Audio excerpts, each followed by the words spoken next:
iniciando o nosso segundo bloco no portal Atualidades do Direito. Nosso tema, o direito ambiental. Eu sou Fabiano Melo, professor de Direito Ambiental, e comigo a professora Érica Bechara, que é professora da Pontifícia Universidade Católica de São Paulo, leciona nos programas de graduação e pós-graduação nessa universidade, é também diretora da Associação de Professores de Direito Ambiental do Brasil, e a doutora Jorge Sena, que é procuradora federal, é mestre em Direito pela Universidade Federal de Santa Catarina e diretora do Instituto O Direito por um Planeta Verde. No nosso primeiro bloco, discutimos alguns pontos importantes da Política Nacional de Resíduos Sólidos, da interpretação da norma ambiental. E nesse segundo bloco, eu gostaria de trabalhar uma questão um pouco mais filosófica. Doutora Jorge, quero começar com a senhora, abordando aí a ética ambiental, as concepções, como é que nós podemos ver as questões ambientais, numa ótica antropocêntrica, biocêntrica, ecocêntrica. Gostaria que a senhora pudesse passar um pouquinho sobre essas discussões que são tão importantes e que hoje estão suscitando aí, estão chegando também ao universo jurídico, uma discussão filosófica importante, já feita há um bom tempo, e que hoje alguns juristas importam essas leituras e trabalham a partir delas. Então, gostaria das suas considerações nesse sentido. É muito interessante, porque a gente vai tratar de uma perspectiva filosófica, mas essa perspectiva filosófica é que vai respaldar a forma como nós vamos interpretar o direito ambiental. Nós podemos ver o direito ambiental a partir de uma ótica antropocêntrica e nós podemos ver o direito ambiental a partir de uma ótica ecocêntrica, né? Do ponto de vista antropocêntrico, nós iremos colocar o homem como o fundamento de todo o sistema. O universo, o antropocentrismo é uma herança da tradição judaico-cristã e diz que Deus fez o homem à sua imagem e semelhança. Então, o homem é Deus e o homem reina absoluto sobre todas as outras criaturas. Tudo existe em função do homem, pelo homem e para o homem. Então, a partir de uma ótica antropocêntrica, estrita, nós podemos sacrificar todas as formas de vida se isso for necessário para o homem. Nós podemos destruir a natureza. É uma perspectiva que não leva em consideração as interações do homem com a natureza. Já uma perspectiva ecocêntrica é uma perspectiva que coloca todos os seres, digamos, no mesmo patamar. Todos os seres. O homem é importante, mas as outras formas de vida também são importantes. Existe uma imagem que a gente pode encontrar facilmente na internet, que ilustra muito bem isso. Ela diz eco e ego, né? A perspectiva egóica é a perspectiva piramidal. O homem está lá em cima e todos os seres estão abaixo. O homem está em cima, a mulher está logo embaixo, e depois as outras formas de vida. Uma perspectiva judaico-cristã antropocêntrica. E a perspectiva ecocêntrica coloca todos os seres num círculo. Então, ego e eco, né? Essa imagem é bastante elucidativa e clara. As duas perspectivas padecem de problemas. Existe um autor muito interessante chamado François Hoste, que escreveu um livro chamado A Natureza à Margem da Lei. Um livro bastante denso que analisa em profundidade essas perspectivas éticas. E ele diz o seguinte, que a gente pode ver a natureza como objeto, a natureza como sujeito e a natureza como projeto. A natureza como objeto é essa visão antropocêntrica. A natureza tem uma perspectiva meramente utilitarista. Né? A gente usa a natureza, a gente destrói, a gente faz o que bem quiser. A natureza como sujeito é o extremo oposto. A natureza, ela tem um valor por si própria, né? A natureza como sujeito de direito, inclusive, como existe nas constituições do Equador, da Bolívia, em que a Pachamama é sujeito de direito. Existem no Brasil vários estudiosos que lutam por colocar os animais como sujeitos de direito, porque eles entendem que, a partir do momento que os animais forem sujeitos de direito, eles terão uma proteção maior. E existe uma perspectiva intermediária, que seria a perspectiva da natureza como projeto. Essa perspectiva, a natureza é levada em consideração, ela não é vista numa perspectiva estritamente utilitarista, mas o homem vai ser fator fundamental para instrumentalizar esse projeto. Não é? Porque é difícil a gente dizer, como a gente vai saber qual é a vontade do animal, qual é a vontade da natureza? Sempre vai haver o elemento humano, o ser humano destruiu e a ele incumbe reconstruir. O ser humano tem esse dever de proteção, esse dever de reparação dos danos ambientais. Então, a natureza como projeto coloca o homem num papel importante, mas não num papel hierarquicamente superior. O homem vai ser responsável por essa instrumentalização. No direito brasileiro, brasileiro, o professor José Rubens Morato Leite cunhou a expressão antropocentrismo alargado. E o antropocentrismo alargado estaria, grosso modo, vinculado à ideia de natureza como projeto. É claro que essas definições que eu acabei de citar, elas comportam uma análise muitíssimo mais aprofundada, né? Falei de uma forma bastante simples e básica, mas é que a partir desses dados a gente pode buscar um aprofundamento e buscar entender essas correntes, inclusive. Ok, doutora, muito obrigado, né? Doutora Érica, vou inserir a senhora aqui nessa discussão e pontuando aqui, já que estamos falando dessas concepções, poder falar um pouquinho sobre a questão dos animais, os maus tratos dos animais, as decisões que foram tomadas. Se a senhora quiser abordar também um pouquinho com relação à vaquejada, à farra do boi, essas práticas culturais que nós temos dentro do contexto dessa nossa discussão e, claro, a sua opinião. Claro. Bom, eu tendo a me filiar à corrente do antropocentrismo alargado ou mitigado também, como dizem alguns, em que se reconhece o papel relevante da natureza não mais como objeto, puro e simples, mas que não chega a transformar a natureza em sujeito de direitos com os mesmos direitos do ser humano. Talvez nem o ordenamento jurídico de hoje avance nesse sentido. O que não significa dizer que a gente não possa evoluir um dia e vir a falar, sim, em direitos dos animais, direitos da natureza. Mas a Constituição de 88 deu um passo além, porque foi a primeira Constituição Federal que expressamente proibiu a crueldade contra os animais.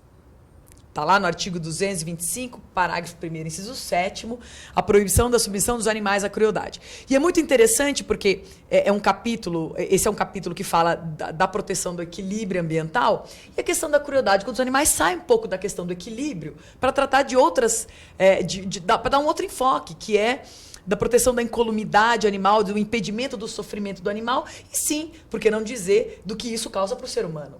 Porque o ser humano, talvez o ser humano médio, ele não fica indiferente à crueldade praticada contra os animais, né? A despeito daqueles que têm a violência íncita ou a violência como valor e que se divertem, até mesmo têm prazer de ver um outro ser vivo que seja um animal sofrendo, eu diria que a grande maioria se compadece, porque o animal, principalmente, ele sente dor, ele sofre, ele tem as mesmas terminações nervosas, ele é senciente e ele demonstra a sua dor. E é difícil ficar indiferente ao sofrimento do animal. Então, a Constituição Federal, ao proibir a crueldade contra os animais, no meu entender, e esse é um conceito jurídico indeterminado, porque ela não diz o que é crueldade, mas eu também não entendo que ela proibiu todo e qualquer uso de animais em nome da crueldade. Ela, então, juridicamente, a gente pode entender que a crueldade é a submissão de um maltrato, de um sofrimento ao animal, que não esteja amparado no atendimento de uma verdadeira necessidade coletiva. Eu sei que é muito subjetivo esse conceito, o que é uma necessidade coletiva. Mas eu posso entender, como nós podemos entender, como algo que realmente seja imperioso para satisfazer direitos fundamentais assegurados à pessoa humana, direitos ligados à dignidade da pessoa humana e que precisa se usar a natureza para atendê-los, e aí também se inclui os animais. Me parece que esse critério da necessidade tem sido abraçado pelos tribunais. Você colocou aqui a farra do boi, rodeio. Nós temos uma decisão ontológica do Supremo Tribunal Federal, que é de 1997, trabalhando com a farra do boi, e aqui, né, eu tenho uma pessoa de Santa Catarina, mas não sei se é contrário ou não, mas juridicamente nós sabemos que o Supremo Tribunal Federal entendeu que a farra do boi é uma prática que fere o artigo 225 da Constituição Federal, porque submete os animais à crueldade. E mesmo havendo voto vencido na decisão do Supremo, dizendo, não, mas é uma manifestação cultural, ela precisa ser mantida, precisa ser assegurada, porque a própria Constituição Federal protege as manifestações culturais, o Supremo bateu o pé e disse, não há uma necessidade que justifique, né, maltratar o animal, perseguir um animal como uma festa, ou mesmo como uma manifestação religiosa, cultural. Com relação ao rodeio, nós temos vários exemplos aqui no Tribunal de Justiça de São Paulo, decisões recentes dadas pela Câmara Reservada ao Meio Ambiente, entendendo que não se deve utilizar nos animais de rodeio nenhum equipamento, nenhum petrecho que possa causar algum tipo de dor e de sofrimento. E aí entra sedém, espora, peiteira, ou seja, o rodeio em si já tem decisões dizendo que fere a Constituição Federal também, que o rodeio não pode ser realizado. Nada contra a festa do peão, isso tudo bem, que tem outras atividades nessa festa, música, restaurantes, bares, enfim, uma confraternização muito grande. Mas a atividade do rodeio, a despeito de ter uma lei federal que considera o peão de rodeio um atleta profissional, já não se vê mais o rodeio como um esporte, ou talvez um esporte saudável, considerando que ele é feito à custa do sofrimento do animal. Temos outros exemplos de várias atividades que são questionadas hoje em dia, como o circo. Todos nós já fomos em circos, certamente todos nós já vimos animais em circos, achando graça, mas hoje os circos com animais também têm sofrido grandes questionamentos. Nós temos leis municipais, estaduais, que proíbem o uso de animais em circos, por entender que isso também é cruel, porque você tem que encarcerar o animal para ele ficar sempre ali naquele ambiente, transportar o animal pelas estradas esburacadas do país, porque o circo, né, ele é itinerante, né, ele vai de um lugar para outro. E mais, o treinamento a que os animais são submetidos nesses estabelecimentos, porque o animal de circo, ele não faz coisas que são da sua natureza, né? A gente não vê na natureza o elefante levantando uma patinha, né? O macaco andando de bicicleta. Tudo isso vem de um treinamento, que muitas vezes é um treinamento cruel para o animal. Então, nada contra os circos, mas os circos devem sobreviver agora com palhaços, malabaristas, mágicos, mulher faquira, mulher barbada, né? O faquira, etc., mas não mais com os animais. Então, isso é toda uma tendência da legislação e das decisões judiciais de, ainda que dentro de uma análise subjetiva, de mapear as práticas que submetem os animais a um maltrato que não tenha nenhuma justificativa na necessidade, não é utilidade, não é prazer, é necessidade ligada, inclusive a uma necessidade coletiva ligada ao atendimento de outros direitos fundamentais do ser humano. Essa discussão ainda deve ser aprofundada, temos as vaquejadas no Nordeste também, né, que é importante. Bom, para a gente concluir nosso programa aqui, eu gostaria da participação das senhoras, uma reflexão pessoal sobre o direito ambiental, quais são os desafios, as perspectivas, as dificuldades, a sua leitura pessoal. Vou começar com a senhora, doutora Érica, né? Com o microfone, né? Isso, vou começar com a senhora. Quais são os desafios do direito ambiental? Os desafios são inúmeros, mas eu diria que hoje, se eu tiver que falar de um desafio do direito ambiental, é o desafio do retrocesso da legislação. Eu fiz parte, digamos assim, da primeira turma de direito ambiental da PUC São Paulo, como estudante, comecei a dar aula logo em seguida, e eu fui vendo só a evolução do direito ambiental. Do direito enquanto legislação, enquanto conhecimento doutrinário, produção de conhecimento, envolvimento das pessoas. De uns tempos para cá, o movimento tem se invertido, pelo menos no campo legislativo. Os doutrinadores continuam conhecendo e aprofundando o conhecimento, difundindo o conhecimento, produzindo o melhor conhecimento de direito ambiental.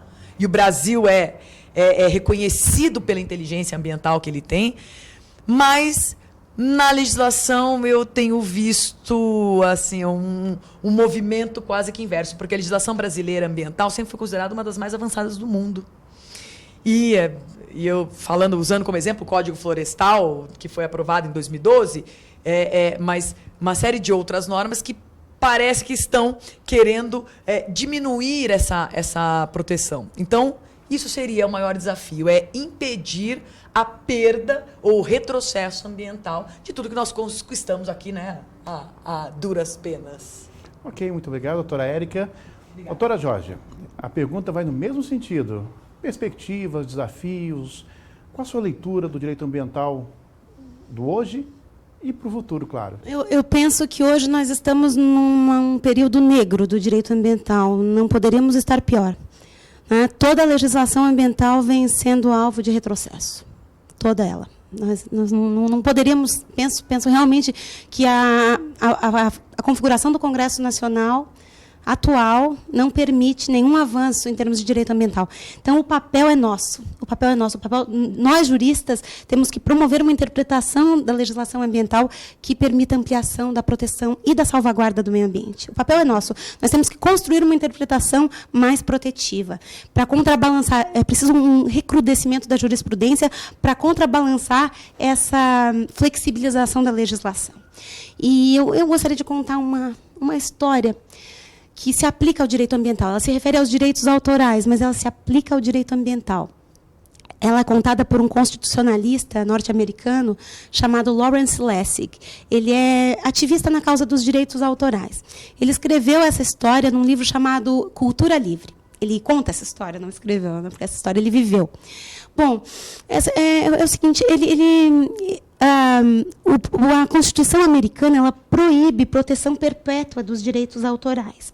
Mas por conta da possibilidade do Mickey Mouse cair em domínio público, o Congresso americano foi prorrogando a proteção dos direitos autorais de uma forma quase perpétua, para que o Mickey Mouse nunca caísse no domínio público. Então, Lawrence Lessig ficou muito preocupado, porque havia muitos filmes preciosíssimos, cujos direitos autorais não podiam ser identificados e que já teriam caído no domínio público. Mas era preciso, para digitalizar esses filmes de uma forma muito barata e conseguir recuperar esses filmes que estavam apodrecendo nas prateleiras. Nós poderíamos recuperar todos esses filmes se os direitos autorais fossem liberados. Mas só que não se poderia correr o risco de o detentor de um direito autoral processar pela recuperação. Então, ele preocupado com a cultura norte-americana, muitos livros que apodreceriam nas estantes, muitos filmes que poderiam ser recuperados, mas não seriam por conta do risco de sofrer um processo judicial pelos direitos autorais, ele conseguiu levar essa causa à Suprema Corte Americana. Nós que conhecemos o direito constitucional americano sabemos como é difícil levar uma causa à Suprema Corte Americana. E foi um feito incrível. Ele conseguiu que esse assunto fosse analisado.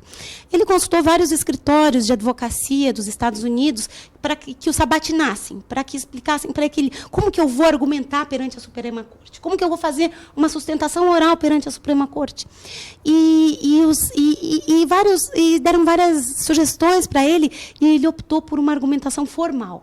Ele disse, não, eu vou fazer uma argumentação lógica, coerente, jurídica e formal, estritamente formal, demonstrando a inconstitucionalidade desse dispositivo.